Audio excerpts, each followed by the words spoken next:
আপনি বুঝেন না? আপনার ছেলের চেহারা দেখলে বুঝেন না?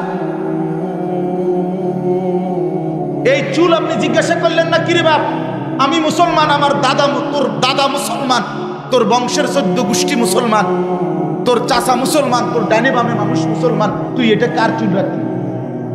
কোন কুত্তা জানোয়ারের চুল রাখলি তুই? এটা জিজ্ঞাসা করলেন না কেন? আমনে বাপ না? আমনের বুদ্ধি কেল বেঁচে বাজার সদাই করতে। আমার তো স্পষ্ট মনে আছে, আমার বড় ভাই, আপন ভাই আলহাজ হজরত মাওলানা মাহবুবুর রহমান আশরাফি, আমার বড় ভাই আমাকে একবার চুল কাটাইতে গিয়ে 3 বার, শুধু সামনে আর পিছনে সামান্য 19-20 হয়েছে, বড় ছোট হয়েছে, পিছনের চুলের থেকে সামনের গুলো হাত লাগাইয়া দেখছে যে চুল সমান হয় না চারদিকে। 3 বার চুল কাটাইছে, একবার পর একবার 3 বার সেলুনে পাঠাইছে। তাইলে আমার ভাই আছে, আমার অভিভাবক ছিল। আমি জীবনে একবার সাদা টুপি ছাড়া একটা টুপি রঙিন কিনছিলাম, টুপি ফুলওয়ালা, আমার আব্বা খোলায় ফেলছে। বলছে না ফুত, আমি জীবনে কোনোদিন সাদা টুপি ছাড়া পড়ি নাই, তুইও পড়বি না। না জায়েজ না, সেটা ভিন্ন কথা, আমার বাবার আখলাক এটা।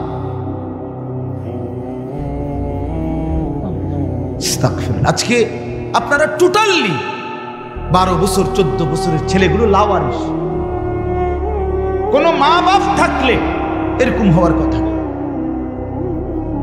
অভিভাবক যদি নজর রাখতো, মা বাপ পাগল হইয়া কাঁদত, পাগল হইয়া মাটিতে গইরাইয়া কান্দার কথা, হায় আমার ছেলে 1 ওয়াক্ত নামাজ পড়ে না, আমার জীবনের আছে কি আর?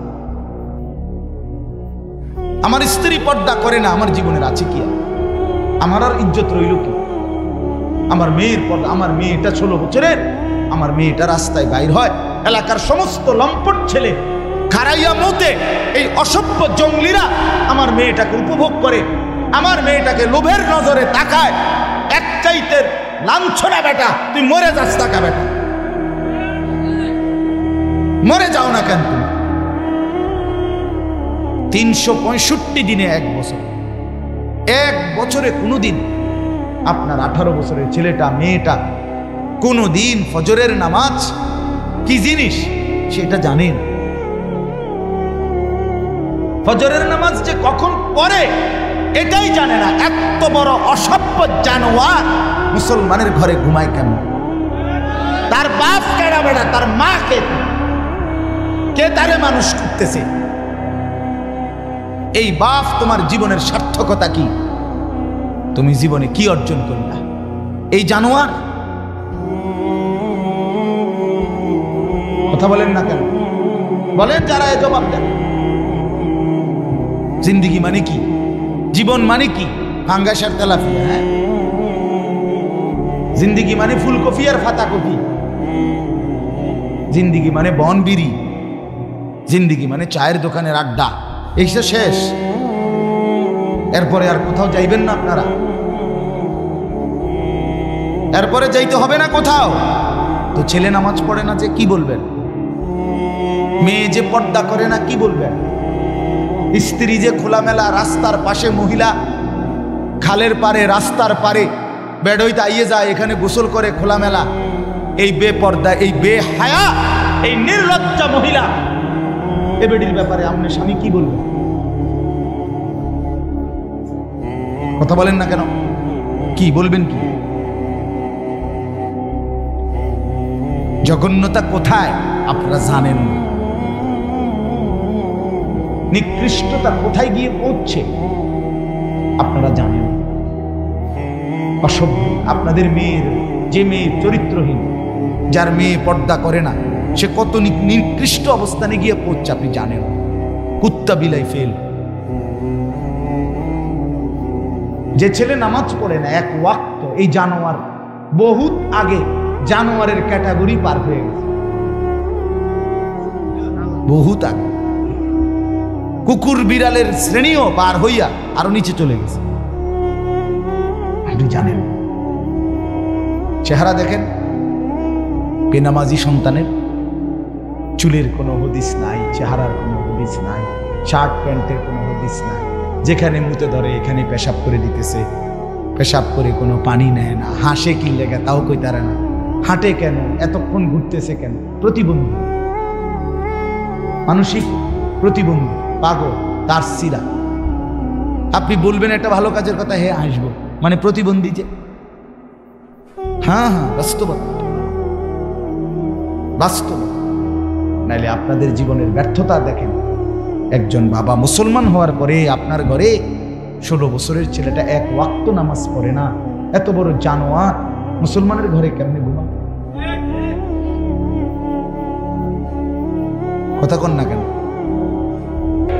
তো এই জন্য বাপ আমার, বন্ধু আমার কথা শক্ত হইলে মাফ করে দিয়ে, আমি আপনাদের কাছে অনুরোধ করলাম, আপনারা ভাবতে শিখেন।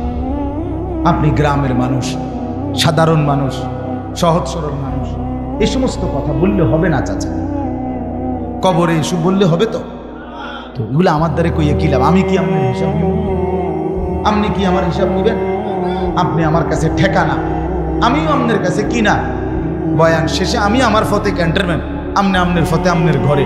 যুবক তোমরাও তোমার ঘরে, আমি আমার ঘরে, কোনো অসুবিধা। তোমার কাছে আমি আটকাবো না, আমার কাছেও তুমি আটকাইতা না, কোনো অসুবিধা নাই দোস্ত, সমস্যা নাই।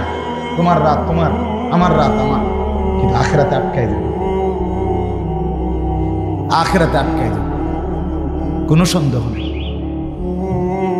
মা দেখে না, বাপ দেখে না, রাত 2টায় আল্লাহ বলে বান্দা আমি জেগে আছি। আলাম ইয়ালাম বিআন্নাল্লাহা ইয়ারা, আল্লাহ বলে বান্দা জানো কি তুমি, আমি কিন্তু সারাক্ষণ তোমাকে দেখি। কতক্ষণ বলেন যুবক বন্ধু, বলো আল্লাহ দেখে কতক্ষণ? রব্বুল আলামিন বলে বান্দা রাত 2টা বাজে, ডানে বামে সব দিকে তাকিয়ে তুমি দেখলা মা ঘুমায় গেছে, বাপ ঘুমায় গেছে, পাড়া পড়শি কেউ জেগে নাই, সব ঘুমিয়েছে মনে করে তুমি ল্যাফ কম্বলের নিচে সারা রাত উলঙ্গ ছবি আর নর্তকীর নাচ মোবাইলে দেখতেছ। তুমি ভেবেছো বন্ধু কেউ দেখে নাই। আর শাজিম থেকে আল্লাহ বলে আনিস আমি কিন্তু জেগে আছি, আমি দেখছি, আমি কিন্তু দেখছি, আমি কিন্তু জেগে আছি। হিসাব কিন্তু আমি নেব, হিসাব তোর মসজিদের হুজুর নেবে না, আমি আল্লাহ নেব। লাকাদ আহসাহুম ওয়া আদ্দাহুম আদ্দা, আল্লাহ বলে আমি তোমাদেরকে বেষ্টন করে আছি, আল্লাহ বলে আমি তোমাদের জিন্দেগি গুনে গুনে রাখছি। ফাকুল্লুহুম আতিহি ইয়াউমাল কিয়ামাতি ফারদা, আল্লাহ বলে আমি আল্লাহর সামনে কিয়ামতের ময়দানে তোমাদের প্রত্যেককে একজন একজন করে দাঁড় করাবো। ফারদান আই ওয়াহিদান, একজন একজন, একজন একজন করে দাঁড় করাবো বান্দা, একজন একজন আমার সামনে এসে দাঁড় করাবো। রব্বুল আলামিন বলেন আমি যখন সামনে এনে একজন একজন করে দাঁড় করাবো, আল্লাহ তখন নিজেই বলবে বান্দা লাকাদ জিতুমুনা কামা খালাকনাকুম আউওয়ালা মাররাহ, বান্দা মনে কি পড়ে প্রথম যেদিন মায়ের পেট থেকে বের হয়েছিলে একলা, আজ সব ঘাট ঘুইরা আমি আল্লাহর সামনে দাঁড়াইলা একলা। আজ মা কই, বাপ কই, বন্ধুরা কই, স্ত্রী কই, ভাই বোন কই, সন্তানাদি কই, কেউ নাই, কেউ নাই, তুমি আর আমি। জিজ্ঞেস করব আমি, উত্তর দিবা তুমি। আমি আল্লাহ বলবো, তুমি বলবা লিমা ফাআলতা হাদা, আমল নামা দেখিয়ে আল্লাহ বলবেন বান্দা এটা কেন করলে? লিমা তারাকতা হাদা, এটা কেন ছাড়লে? 6টা মাস কোনদিন ফজরের নামাজ পড়লা না কেন বান্দা? 1 বছর কোনদিন ফজরের নামাজ ভোরবেলা পড়লা না কেন বান্দা? কেন মনে পড়লো না আমি আল্লাহকে? একবারও কেন ভাবলা না আমি আল্লাহকে? ইয়া আইয়ুহাল ইনসানু মা গাররাকা বিরাব্বিকাল কারীম, আল্লাহ বলে বান্দা হে মানুষ, আমার মতো দয়ালু মেহেরবান মাওলা থেকে কে তোমাকে ভুলায় দিল? কেমনে রে বান্দা ভুলে গেলা?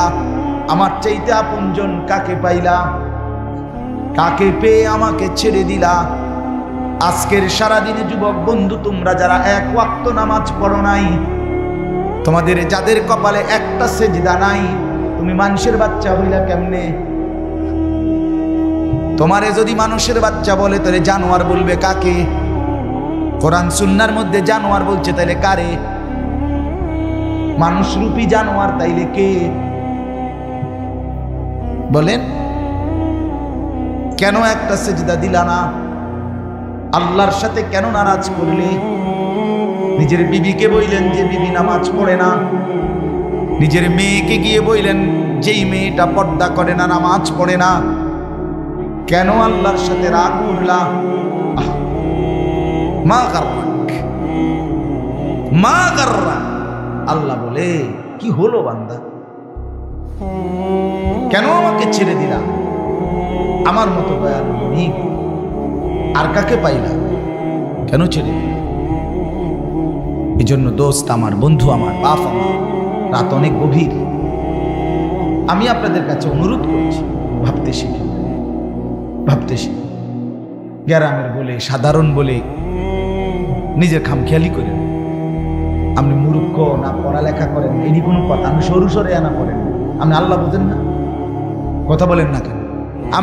আপনি কলমে না লিখতে পারেন না, আপনি এডি নিয়ে আপনাদের কইছি, আপনাদেরকে আমি সরু সরে আনি শিখাইতে আছি। আপনাকে তো আখেরাত বুঝাইতেছি, আখেরাত বুঝবেন না কেন? পরকাল বুঝবেন না কেন? এই জন্য আমরা প্রত্যেকেই গুনাহ ছেড়ে দিই, আল্লাহর ইবাদতে অভ্যস্ত। ছেলেকে বলেন, মেয়েকে বলেন, স্ত্রীকে বলেন, নিজেকে বলেন, খামখেয়ালি করেন, গাফলতি করবেন। আমি আপনাদের সামনে 3টা আয়াত পড়ছি কোরআনুল কারীমের 28 নম্বর পারা, কোরআনুল কারীমের 62 নম্বর সূরা। সূরাটির নাম সূরা জুমআ। এই সূরার 3টি আয়াত আপনাদের সামনে তেলাওয়াত করেছি, আর অল্প একটু সময় এই 3টা আয়াতের তর্জমা আপনাদেরকে শুনাইতে চাই ইনশাআল্লাহ। এরপরেই আমার কথা শেষ। সূরাটার নাম হলো জুমআ, মানে জুমার দিন। আজকে শুক্রবার না গেছে, এই জন্যই পড়ছি জুমআ। আরবিতে জুমআ শব্দের অর্থ হলো একত্রিত হওয়ার দিন, একত্রিত হওয়া, আল ইজতিমা। যেহেতু ইয়াউমুল জুমআ, শুক্রবার দিন ইমানদার মুমিন বান্দারা আল্লাহর ঘর মসজিদে ব্যাপকভাবে জমা হয়, একত্রিত হয়, এই জন্য এটাকে ইয়াউমুল জুমআ, একত্রিত হওয়ার দিন, সমাবেশের দিন, সবার সম্মিলিত একত্র হওয়ার দিন বলা হয় জুমআ।